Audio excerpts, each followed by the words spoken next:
Moja kati ya washirika wa kibiashara, kiuchumi wa Marekani, taifa la Uingereza limerudia tena kauli yake kwamba haliko tayari kushirikiana na Donald Trump katika vita inayoendelea nchini Iran.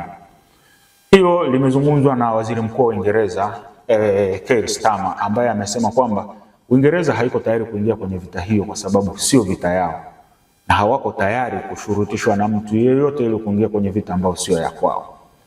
Kauli hii sio mara ya kwanza kutolewa na Uingereza.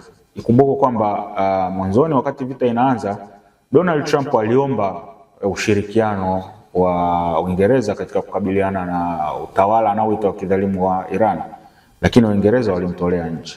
Ingawa baadaye walikuja kukubali kwamba waweze kutumia ardhi yao, lakini Donald Trump akaonyesha kama vile alikuwa amezira.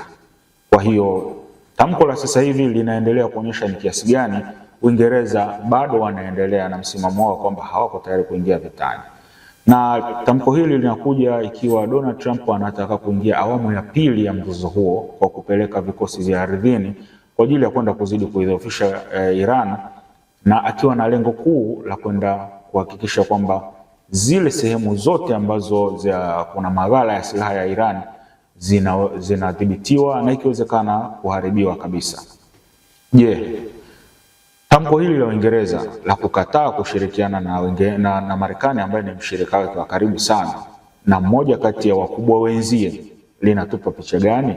Linatupa picha ya kwamba hata wakubwa wenzie Marekani hawaamini kwamba Donald Trump anachokifanya ni kitu sahihi, au wamechoshwa tu kuingia kwenye vita ambazo zitaingiza mataifa yao katika mdororo wa uchumi, wakati wakijua kabisa kwamba maslahi hayatakuwa mazuri sana kwa pande zao.